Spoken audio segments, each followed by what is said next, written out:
계속해서 복음으로 걷는 길이라는 주제로 말씀을 나누고 있습니다. 오늘은 6번째 시간인데 오늘 여러분들과 함께 사명이라는 주제로 하나님 말씀 전하도록 하겠습니다.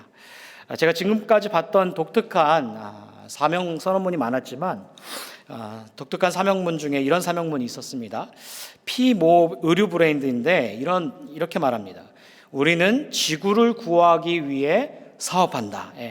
그리고 의류 사업하는 그런 사업장에서 사명 선언문이 지구를 구하기 위해서 사업한다라는 것입니다.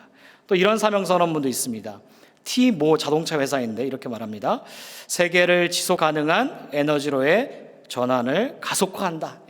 사업하는 목적이 세계의 지속 가능한 에너지를 창출하고 개발하기 위해서 사업을 하고 그것이 사명 선언문이다라고 말합니다. 디즈니 창립자죠. 월트 디즈니는 자신의 사명 선언을 이렇게 말합니다. 사람들을 행복하게 만드는 것, 그의 인생에서 사람들을 행복하게 만드는 것이 자신의 사명이다라고 그렇게 미션 스테이트먼트를 건 것을 제가 보게 되었습니다. 그렇습니다, 여러분. 그런 사명이라는 말은요, 예수님을 믿는 사람이나 믿지 않은 사람이나 그리고 기업들에게도 각자의 사명과 사명 선언문이 있다라는 것입니다. 자, 그렇다면은 그리스도인에게 있어서 사명이 무엇인가? 그런 사명이 무엇인가라는 것입니다. 여러분, 사명은 어디에서부터 시작되는가? 소명에서부터 시작되어집니다. 그럼 소명은 부르심을 말하는 것이죠. 그리스도인들에게 근본적인 부르심은 무엇인가? 바로 구원으로의 부르심, 구원의 소명을 말하게 됩니다. 그러면서 그런 구원받은 자가 그 부르심에 맞게 합당하게 살아가려고 하는 마음, 그것은 바로 소명의식이다라는 것입니다. 그런 소명의식을 가진 자들이 이 땅에서 어떻게 살아갈 것인가? 그것이 무엇이냐? 바로 사명이다라는 것입니다. 여러분, 오늘 본문의 말씀은요, 그리스도인들이 이 땅에서 사명자로 살아가는 것이 무엇인지 잘 전하고 있는 것을 보게 됩니다. 특별히 본문의 말씀 마태복음 28장 18절에서부터 20절의 말씀은요, 마태복음의 마지막 결론의 말씀입니다. 그런 결론의 말씀 속에서 예수님께서는 부활하시고 제자들을 만나시고 이제 하늘로 승천하시기에 앞서서 제자들에게 주신 마지막 대지상 대명령, The Great Commission이라고 부르는 마지막이요 결론의 말씀이다라는 것입니다. 여러분, 이 명령은요, 당시 예수님의 제자들만 해당되어지는 것인가? 유대인들에게만 해당되어지는가? 그런 것은 아닌 것이죠. 뿐만 아니라 목회자나 선교사에게만 주어지는 말씀인가? 여러분, 그렇지도 않습니다. 이 말씀은 그리스도를 믿고 따르는 모든 그리스도인들에게 주어지는 사명이다라는 것입니다. 그래서 여러분들 보셨겠지만 저희 교회 러브에도 보면은 이 말씀이 새겨져 있는 것을 보게 됩니다. 이 명령을 통해서 교회가 사명을 갖게 되어지는 것이고 그리고 선교의 근거가 되어지는 것입니다. 여러분, 오늘 본문의 말씀을 보게 되어지면요, 5가지의 명령으로 나타나는 것을 볼 수가 있습니다. 첫 번째는 가라, 두 번째는 제자 삼아라, 세 번째는 세례를 베풀라, 네 번째는 가르쳐라, 다섯 번째는 지키게 하라. 이렇게 5가지의 명령어처럼 새겨진 것을 우리가 보게 됩니다. 그런데 성경의 원문을 자세히 보게 되어지면요, 이 명령어가 5개가 아니라 하나이다라는 것입니다. 그것은 바로 make disciples, 제자 삼아라. 오직 명령은 하나라는 것이죠. make disciples, 제자 삼아라. 이것이 바로 주된 명령의 동사이다라는 것입니다. 그리고 4가지는 그 명령 동사를 꾸미기 위해서 분사인 것입니다. 그래서 제자를 삼을 때 어떻게 삼을 것인가? 그 제자 삼는 과정 속에서 먼저는 가는 것이고, 그리고 두 번째는 제자를 삼을 때 세례를 베풀고 가르치며 지키게 하는 것, 그것이 제자를 삼는 과정에 예수님의 그 명령의 말씀이다라는 것입니다. 자, 그렇다면 오늘 본문을 통하여서 우리가 사명에 대해서 그리스도의 사명이 무엇인가? 첫 번째가 무엇일까요? 첫 번째는 가는 것이다라는 것입니다. 오늘 19절 말씀을 이렇게 전했습니다. 그러므로 너희는 가서, go therefore, 그러므로 너희는 가라는 것입니다. 그럼 예수님은요, 저와 여러분들을 come, follow me, 나를 따르라, 나에게 오라 라고만 부르신 것은 아닙니다. 그런 제자로 부르신 후에 어떻게 하신 것이죠? go, 가라. 그런 제자의 모습으로 보내셨다라는 것입니다. 근데 여러분, 어디로 가는가? 어디로 가라고 했습니까? 성경 속에서는 모든 민족에게 가라고 전하고 있는 것을 보게 됩니다. 그런데 이 말씀을 들으면 가장 먼저 떠올리는 것이 무엇인가? 다른 것이 아니라 가라고 하셨으니, 모든 민족으로 가라고 하셨으니 아프리카로 가야 되나? 중동으로 가야 되나? 어느 소외된 자들에게 빈민가나 그런 곳에 가야 된다라고만 생각할 때가 있습니다. 여러분, 물론 선교지로 우리가 가야 되는 것이죠. 낯선 땅으로 가서 복음을 전하고 교회를 세우고 선교사로 때로는 헌신하기도 합니다. 그런 그 선교지로 나아가는 것이 전부의 말씀인가? 그러면 그곳에 가지 못하면 예수님께서 가라 보내신 명령은 그런 선교지에게만 가는 사람들에게만 해당되어지는 것인가? 여러분, 그렇지 않습니다. 예수님은 어느 특정한 민족에게만 가라고 말씀하지 않으셨습니다. 여러분, 사도행전 1장 8절을 보면은 이렇게 말씀하고 있습니다. 함께 읽겠습니다. 시작. 오직 성령이 너에게 임하시면 너희가 권능을 받고 예루살렘과 온 유대와 사마리아와 땅끝까지 이르러 내 증인이 되리라 하시니라. 여러분, 뭐라고 말씀하고 있습니까? 어떤 특정한 민족에게만 가라라고만 말하지 않았다는 것이죠. 가장 가까운 예루살렘과 온 유대와 사마리아부터 가라라고 말씀하고 있다라는 것입니다. 여러분, 그렇다면은 우리가 가장 먼저 가야 할 곳은 어딘가? 예수님의 제자로 살아가면서 사명을 받은 복음 전파의 사명 속에서 가장 먼저 가야 될 곳은 어디인가? 그것은 다름 아니라 우리가 살고 있는 그 삶의 현장이다라는 것입니다. 주일을 지나서 월요일 아침 출근하는 직장인 것이죠. 매일 반복되어지는 가정의 삶인 것입니다. 학생에게는 학교를 가야 되는 것이고, 사업을 하시는 분에게는 사업장을 가는 곳, 그곳이 가장 먼저 가야 할 곳, 제자로서의 그 복음 전파의 사명을 들고 가는 곳, 그것이 제자의 사명으로 복음 전파하는 것이다라는 것입니다. 자, 그런데 여러분, 이 사명을 우리가 읽게 되다 보면은 그리스도의 사명은 복음 전파인데 어떤 목적을 가지고 가는가? 여러분, 어떤 목적을 가지고 가느냐가 중요하다라는 것입니다. 제가 맡고 있는 순회 한 장로님께서요, 스페인의 산티아고 순례길을 다녀오셨다고 말씀을 건네주셨습니다. 2번이나 다녀오셨다라는 것이죠. 그리고 한 번 더 계획을 하신다라는 것입니다. 그것을 듣는 순간 제가 막 경외감이 막 이렇게 생겨야 되는데, 그 첫 번째 드는 생각은 무엇이었냐면 아이고야, 뜨하였습니다. 여러분, 왜 그러냐면 그 산티아고 순례길은요, 만만한 거리가 아닙니다. 여러분 중에서도 가보신 분이 계신지 모르겠지만 그 거리가 시작에서부터 도착 지점까지 500마일이나 됩니다. 제가 캘리포니아 살아서 그 캘리포니아가 얼마나 넓은 땅덩어리인지 알고 있는데, 500마일이나 그런 거리를 가려면은 맨 끝인 그 샌디에이고에서부터 맨 위인 샌프란시스코까지 고도 가야지 그 500마일의 거리를 간다라는 것입니다. 여러분, 500마일의 거리는요, 그냥 쉬지 않고 쭉 가도요 9시간이나 걸리는 거리입니다. 그런데 그 산티아고에서 순례의 길을 500마일이나 걷는다라는 것은 30일을 꼬박 걸어야지, 30일 동안 꼬박 걸어야지 가는 길이다라는 것입니다. 자, 그런데 장로님께서 하시는 말씀이 어떤 말씀이냐면 이런 말씀이 있었습니다. 중간에 포기하는 사람들이 많다라는 것입니다. 그렇습니다, 여러분. 500마일이나 되는 거리, 포기하는 사람이 많다라는 것은 당연한 일일 것입니다. 그래서 제가 더 여쭤봤습니다. 왜 포기합니까? 왜 포기하게 됩니까? 라고 여쭤봤을 때 체력이 부족해서가 아니라는 것이죠. 어떠한 뭔가 부족하기 때문에 그 길을 끝까지 걸어가지 못하는 것이 아니라는 것입니다. 그럼 왜 포기합니까? 목적이 분명하지 않기 때문이라는 것이죠. 목적이 분명하지 않은 사람들은 그 산티아고 순례의 길을 다 포기한다라는 것입니다. 그저 좋다는데 한번 가볼까? 경험 삼아서 가신 분들은 끝까지 가지 못한다라는 것이죠. 그러나 목적을 가지고 온 사람들은 자신을 성찰하기 위해서, 묵상하기 위해서, 삶을 돌아보기 위해서, 인생을 다시금 계획하기 위해서 온 사람들은 그 500마일이나 된 거리를 힘들어도 끝까지 걸어간다는 것입니다. 여러분, 목적이 분명하면요 길을 포기하지 않는 것입니다. 여러분, 마찬가지입니다. 제자의 사명은 분명한 목적이 있습니다. 그 분명한 목적은 단순히 소식을 전하는 복음 전파로 넘어서 이곳에 더 분명한 목적이 있습니다. 그 분명한 목적이 무엇인가? 하나님의 영화롭게, 하나님의 영광을 위해서 살아가는 것입니다. 우리가 사명자로서 복음 전파하며 그 복음 전파하는 삶 한가운데에서 우리의 분명한 목적은 무엇이냐면 하나님을 영화롭게 하고 하나님의 영광을 위해 살아가는 것, 그것이 바로 제자의 사명인 줄 믿습니다. 여러분, 신앙의 자유를 찾아서 신대륙을 찾아온 사람들, 그들을 우리는 무엇이라 부르냐면 청교도 퓨리탄이라고 부릅니다. 여러분, 청교도들은요 소명의 부르심을 받고요, 그들에게 처한 처소와 직장에 갈 때 무엇을 가지고 살아갔냐면 사명감을 가지고 살아갔습니다. 그런데 그들에게 있어서 1차적인 그 사명감의 목적이 무엇인가?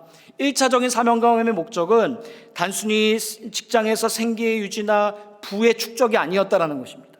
그들에게 있어서 언제나 1차적인 목적은 무엇이냐면 하나님을 영화롭게 하는 데 가운데 있다는 것이죠.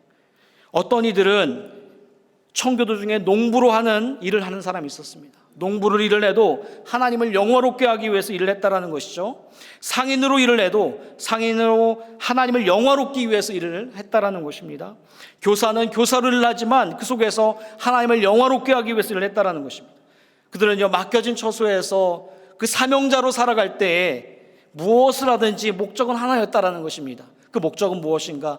복음 전파에 그 앞선 하나님을 영화롭게 하며 살아가는 삶, 하나님이 하나님 되심을 전하는 삶, 그것이 바로 청교도의 삶이었다라는 것입니다. 여러분, 오늘날 영끌이라는 말이 있습니다. 영혼까지 끌어다가 다 투자한다라는 그런 말도 있습니다. 파이어족이라는 말도 있습니다. 이제는 은퇴가 60대, 70대가 아니라 30대, 40대가 은퇴하는 그것을 목적으로 삼는 파이어족도 있습니다. 그런 일하는 목적이 부의 축적이고 빨리 은퇴의 편안한 노후를 즐기는데 목적이 있는 오늘날 살아가는 시대는 모든 것들이 유물론적 관점 속에서 돈이 되냐, 돈이 되지 않느냐, 돈이 되면 일을 하는 것이고 돈이 안 되면 떠나는 삶이 오늘날 시대의 모습인 것입니다. 자, 그런데 그런 그리스도인에게 있어서 동일하게 1차적인 목적이 부의 축적과 어떠한 노후를 원한다라면 여러분, 그것은 제자의 사명으로서 살아가는 삶이 아니랄 것이죠. 여러분, 제자의 사명으로 살아가는 1차적인 목적은 그것을 뛰어넘는 더 가치롭고 고귀한 것이 있는데 그것은 무엇인가? 복음 전파에 앞서서 하나님을 영화롭게 하는 데 있다라는 것입니다. 여러분, 이것이 어떤 삶입니까? 사명을 가지고 있는 제자의 삶인 줄 믿습니다. 여러분, 왜 그렇습니까? 복음은 굿뉴스이죠. 좋은 소식인 것입니다. 좋은 소식을 가진 자가 그냥 살아가지 않는 것이죠. 하나님은 얼마나 선하시고 얼마나 좋으신지 어디를 가도 그 하나님을 드러내기 마련이고 하나님을 영화롭게 하기 마련이다라는 것입니다. 하나님을 영화롭게 하며 살아간다는 마치 우리에게는 당연하게 여겨지고 웨스트민스터 소율이 What is the chief end of man? 첫 번째 사람의 제일 드는 목적이 무엇인가? 하나님을 영화롭게 하는 것이다. 마치 우리가 교과서 외우는 것처럼 외우며 살아가지만 그러나 우리의 직장과 가정과 사업장 속에서 그 하나님의 영화롭게 하며 살아간다는 삶을 마음가짐으로 나아갈 때 나의 삶의 태도가 바뀌는 것이죠. 대부분의 삶을 살아가게 됐을 때 우리는 이원화전 삶을 살아갈 때가 많습니다. 몸을 따로 생각 따로 가정에서의 모습과 밖에서의 모습이 다르고 교회에서의 모습과 그리고 밖에서의 모습이 이원화된 적의 삶을 살아갈 때가 많이 있습니다. 그렇기 때문에 그런 삶 속에서 하나님을 영화롭게 한다는 삶을 인식을 가지며 살아가기보다도 우리는 우리의 삶에 바쁘게 쫓겨서 살아갈 때가 많다라는 것입니다. 그러나 그 삶 속에서 하나님을 영화롭게 하며 살아가겠습니다라는 그 마음을 가지고 나아갈 때, 그것이 인생의 목적이며 나아가게 될 때 나의 마음가짐이 달라지는 것이죠. 나의 생각이 달라지는 것입니다. 나의 태도가 달라지는 것이죠. 어찌 이럴 수 있는가? 어찌 이렇게 일할 수 있는가? 어찌 가정을 돌볼 수 있는가? 어찌 나에게 주신 사업장을 이렇게 여길 수 있는가? 그 마음가짐이 바뀌게 되어지는 것입니다. 여러분, 그리스도인에게 있어서 제자의 모습으로 우리에게서 처한 처소로 갈 때 그 목적이 무엇인가? 그 사명을 이루게 모한 목적은 바로 하나님을 영화롭게 하는 목적이 될 줄 믿습니다. 그것이 바로 복음 전파의 사명 첫 번째 모습인 줄 믿습니다. 여러분 때문에 저와 여러분을 제자로 부르시고 제자로 보내십니다. 그것에는 분명히 이유가 있습니다. 단순히 먹고 살고 입고 자고 깨어나고를 뛰어넘어서 그곳에서 하나님의 하나님 되심과 하나님을 영화롭게 하기 위함인 것이죠. 저와 여러분을 보내신 그 자리의 목적 속에서 제자의 목적을 잊지 않고 여러분과 저의 삶 속에서 그 삶이 의미가 있고 더 고귀하고 가치가 되어져서 복음 전파의 사명을 온전하게 이루게 되어지는 은혜가 있기를 간절히 소원합니다. 자, 또 하나, 두 번째, 그리스도의 사명이 무엇인가? 여러분, 두 번째는 오늘 본문의 말씀을 보면은 말씀대로 살아가도록 영혼을 세워가는 것입니다. 오늘 본문의 19절부터 20절을 보면 이렇게 전하고 있습니다. 우리 함께 읽도록 하겠습니다. 시작. 그러므로 너희는 가서 모든 민족을 제자로 삼아 아버지와 아들과 성령의 이름으로 세례를 베풀고 내가 너희에게 분부한 모든 것을 가르쳐 지키게 하라. 볼지어다 내가 세상 끝날까지 너희와 항상 함께 있으리라 하시니라. 여러분, 두 번째 사명은 제자를 삼으라는 것입니다. 그런 제자를 삼는 과정에 대해서 말하고 있습니다. 세례를 베풀고 가르치고 말씀대로 살아가도록 지키게 하라는 그런 제자를 삼는 과정에 대해서 전하고 있습니다. 그런데 이 말씀 속에서 중요한 것은 무엇인가? 그것은요, 바로 한 영혼을 제자로 세워라 라는 것입니다. 어떤 분들이 이렇게 생각할 수 있습니다. 목사님, 저는 세례를 줄 수 없습니다. 집례를 줄 수 없습니다. 저는 목사도 아니잖아요. 성교사도 아닙니다. 어쩌면은 우리가 모두 목회자가 아니고 선교사가 아닐 수 있습니다. 신학교를 다 나오지 않은 분일 수도 있습니다. 그런데 제자를 세운다는 것은 어떠한 전문적인 신학 지식을 갖는 사람들만의 사명이 아니라는 것이죠. 제자를 세운다는 것은 그리스도인의 마음을 품고 그리고 그 영혼이 하나님 앞에 온전히 설 수 있도록 세우도록 나아가는 것이 바로 제자를 세우는 자의 모습이다라는 것입니다. 여러분, 사도행전 18장을 보면요, 바울이 고린도에서 복음을 전할 때 누굴 만나게 되냐면 브리스길라와 아굴라 부부를 만나게 됩니다. 여러분, 브리스길라와 아굴라요, 직업은 무엇일까요? 그들은 목사가 아니었습니다. 선교사가 아니었습니다. 어떤 공식적인 사도도 아니었습니다. 목회자의 직분을 가진 자도 아니었습니다. 그들의 직업 무엇이냐면 천막 제조업자였습니다. 오늘날로 말하게 되면 평신도였습니다. 그런데 그들이 한 영혼을 품습니다. 그 영혼을 품은 자가 누구인가? 바로 아볼로라는 자입니다. 여러분, 브리스길라와 아볼로는요, 브리스길라와 그 아굴라는요, 평신도였지만 그는 아볼로를 품었습니다. 그 한 젊은이를 자신들의 영적 돌봄 아래에 두면서 모든 시간을, 그 삶을 부어 넣었습니다. 여러분, 그 결과가 어떤가? 요즘 우리가 새벽마다 고린도전서의 말씀을 묵상하며 나아갑니다. 고린도전서의 말씀을 묵상하며 나갈 때 그 고린도전서에서는 일부 고린도 신자들은요, 아볼로를 누구와 대등한 가운데 두고 있냐면 베드로와 대등한 가운데 두고 있습니다. 바울과 대등한 가운데, 그 수준 가운데 올려놓는 그런 성도들의 모습을 바라보게 됩니다.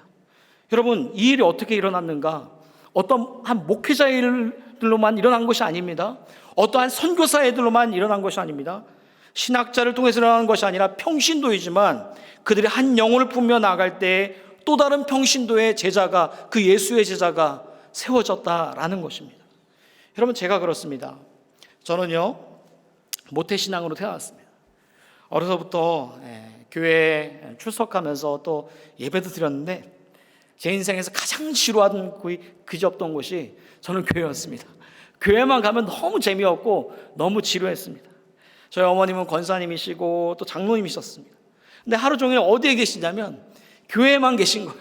교회만 계시니 그 모습이 더 보기 싫었고 그 모습에 더욱더 교회가 더 가기 싫었습니다. 저희 어머니는, 여러분, 교회가 그랬잖아요. 예전에는 이렇게 좋은 의자도 없고 바닥에 그렇게 무릎을 꿇고 방석 위에서 무릎 꿇고 기도하지 않았습니까? 그렇게 방석 위에서 무릎 꿇고 기도하는 어머니, 아버지 보면 왜 저러고 있나? 왜 시간 아깝게 저러고 계시나? 머리에 꽃만 달지 않았지 뭐하고 계시는가? 그런 마음의 속삭임을 여러 번 가질 때가 많이 있었습니다. 여러분, 근데 제가 무엇 하고 있는가? 그 기도회를 인도하는, 중보기도를 인도하는 목사로 서 있습니다. 말씀을 가리키는 목사로 서 있고 성도로 세워 있습니다. 여러분, 그런데 그러한 자가 되었을 때 그냥 된 것인가? 여러분, 그렇지 않았습니다. 많은 계기가 있었지만 제가 유학을 처음 오게 된 도시는 테네시였습니다. 혼자 오니 쉽지 않았고 의지할 곳은 다른 곳이 없어서 교회밖에 의지할 곳이 없었습니다. 그래서 월요일부터 주일까지 교회에 나갔습니다. 가랑비에 옷 젖는다고 해서 말씀이 들리게 되고 조금씩 알게 되었습니다. 그런데 그것이 전부가 아니었습니다. 그 속에서 제 신앙과 삶의 롤모델의 한 형이 있었는데 그 형은 치대를 다니면서도 신앙생활을 너무나 열심히 하는 균형 있는 형의 모습이었습니다. 그 형이 말하는 거 따라하고 싶었고 그 형이 행동하는 거 따라하고 싶었고 찬양하면 같이 따라서 하고 기도하면 똑같이 따라서 했습니다. 그런 모습을 볼 때 자신의 학업과 신앙을 어떻게 저렇게 균형 있게 보였는지 마음이 와닿았고 언제나 기도하는 것 같고 찬양하며 그 말씀대로 살아내려고 하는 모습이 저에게 큰 도전이었고 그 모습을 담기 원했습니다. 여러분, 저는 그때 당시에 아주 보잘것없는 유학생인 것이죠. 유학생이 보잘것없지만 그러나 저에게 관심을 주고 필요하면 라이드도 해주고 아프면 음식도 사다 주고 선교 갈 돈이 없다 하니 자신이 수소문하여서 그 선교비까지 다 마련해주고 그 한 영혼을 향한 관심이 어떻게 되었을까요? 여러분, 제가 이곳에 목사로 서 있다는 거죠. 그런 영의 수고가, 그런 영의 제자된 모습이, 그것이 진정으로 한 영혼에게 얼마나 깊은 가르침과 깨우침을 줬는지 저는 이곳 가운데 목사로 세워 있습니다. 여러분, 그 영은 어떻게 되었을까요? 신학자가 되었을까요? 목회자가 되었을까요? 그렇지 않습니다. 그 형은 지금 대학에서 가르치는 교수를 일을 하고 있습니다. 생각해 보면은 그 형은 그때 알지 못했을 것이에요. 자신이 영혼을 품고 한 영혼을 위해서 수고하며 그 한 영혼을 향해서 말씀을 가르쳤던 그 형은 그 유학생이 훗날에 목회자가 될지는 꿈에도 꾸지 못했을 것입니다. 그리고 저는 말씀을 전하는 목사로, 성경을 전하는 교사로 서 있습니다. 여러분, 그래서 저는 확신합니다. 한 영혼을 품고 세우는 것은 결코 작은 일이 아닙니다. 어쩌면 여러분의 전화 한 통, 그 한 통으로 예수께 돌아온 자가 있고 사람의 인생이 바뀔 수 있습니다. 기도 한 번이 사람의 신앙을 살릴 수도 있는 것이죠. 관심 하나가 덧없는 관심일 것 같지만, 밥 한 끼 사주는 것 같지만, 커피 한 잔 사주는 것 같지만, 그 커피 한 잔과 밥 한 끼로 그의 인생의 그 영혼 가운데 스며드는 그 복음이 진하게 들어가는 것입니다. 여러분, 그리고 우리 교회 모토가 담임 목사님께서 말씀하셨듯이 가르치거나 가르침을 받거나입니다. 내가 가르치는 누군가가 또 다른 예수의 제자가 되는 것입니다. 그럼 예수님께서 지상 대명령으로 무엇하라고 말씀하십니까? 제자를 삼으라라고 말씀하십니다.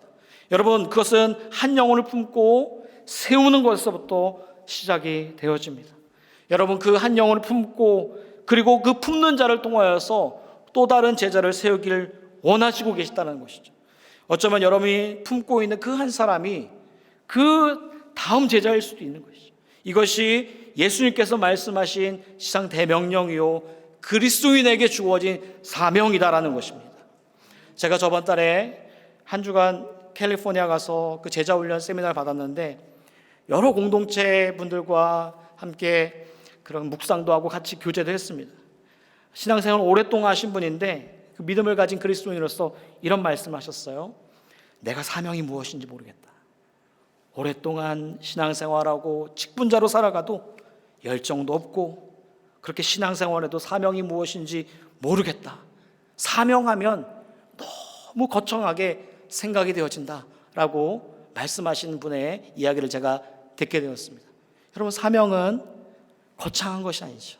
오늘 기도해 주셨던 것처럼 일상에서의 사명자로 살아가는 것이, 일상에서의 복음을 받은 자가 그 한 영혼을 품고 그 한 영혼을 세워가는 것이 사명자의 모습이다라는 것이죠. 거창한 것이 아니라 우리에게 주어진 그 노멀 라이프 가운데서 한 영혼을 품고 세우며 나갈 때 마치 불소가 아글라 가운데 세워진 것처럼 우리의 삶에서도 그 한 영혼을 품고 세워져 나갈 때 또 다른 제자가 세워지게 되어진다라는 것입니다. 여러분, 여러분에게 사명이 있으십니까? 여러분은 어떠한 사명을 가지고 살아가십니까? 여러분, 오늘 이 시간에 하나님, 나는 사명이 없는데요, 내게 사명이 무엇인지 모르는데요, 구하십시오. 구할 때 좋은 것을 주신다고 말씀하고 계십니다. 주님, 내게 은혜를 주셔서 사명이 없는데 사명을 주시옵소서. 내가 바라봐야 한 영혼이 누구신지 그 영혼을 바라볼 수 있게 도와주시옵소서. 여러분, 한 영혼을 품고 세우는 것이 얼마나 가치로운 일인가, 얼마나 고귀한 일인가. 그것보다 가장 가치로운 일이 어디 있는가. 우리의 인생에서 그리스도를 살아가면서 그것이 가치롭지 않다면 그리스도를 살아가는 삶이 어떤 의미가 있는가. 그렇습니다. 여러분, 오늘 이 시간 가운데 나에게 주신 사명이 있다면 그것을 끝까지 붙잡고 나아가는 애가 있길 소망합니다. 허나 사명이 없다면 하나님, 내게도 사명을 주셔서 그 사명을 이룰 수 있는 주님의 도구가 되게 도와 주시옵소서. 그 가치로운 그 하늘의 영광 가운데 쓰여질 수 있는 그 성도의 삶, 그 살아갈 수 있게 도와 주시옵소서. 그 믿음의 고백이 오늘 이 예배 가운데 일어나기를 간절히 주님의 이름으로 축복합니다. 아멘.